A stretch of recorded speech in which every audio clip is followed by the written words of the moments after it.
Howdy everyone, it's me once again, the one and only Killer Dan.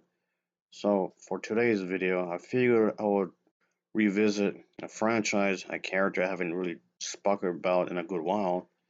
Okay, to be more exact, it's a bit more sporadic, just here and there really. So okay, judging from the title of this video, you should know who I'm talking about. It's Pippi Longstocking, of course, and to be exact, this is the 1969 film. But the thing is that alright, this is basically a compilation, really kind of a thing, because the film, this one right here, almost consists of just re-edited footage from the TV series, starring the same character, of course, the same actress. It's just been placed together. It was all stitched together with a new soundtrack. So this was definitely a German co-production of the TV show, while the TV series was this Swedish kind of a thing, and it was still in production and never been aired in Sweden, I guess you would say. So there's that, I guess. And yes, this was dubbed over in English, and yeah, it's very noticeable. It's very noticeable. It was dubbed in English. So if anything, this is pretty much just a film that was just they just Frankenstein the whole thing with art. It was stock footage, I guess, from the first season, I reckon. So there you go, I reckon. Anyway, of course, like always, let's talk about the plot, shall we? So, here we go.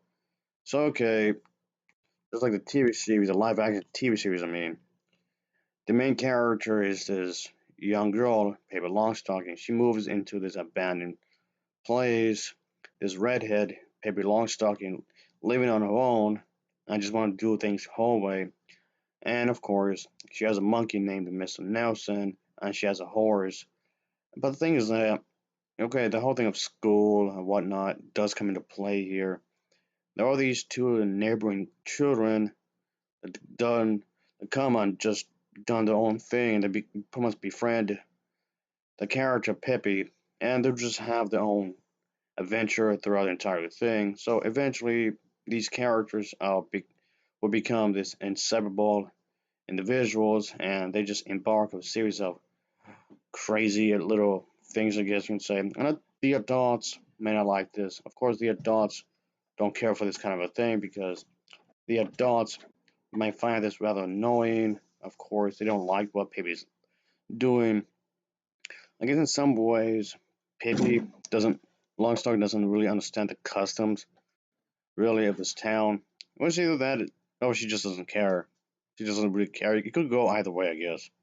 She just wants to do her own thing and just live by her own rules. So, like I said, it could go either way. Maybe she just simply doesn't care. Okay, sure, she's not accustomed to the social norms of this town, but you do have to consider the fact that she would travel on this boat from place to place, going to different countries, quite obviously, with her dad. But again, like I said, it's either that or she's either naive or just doesn't care. It couldn't make sense either way. So there's that. She's a crazy little girl, but she lives by her own rules. And yes, that was the point.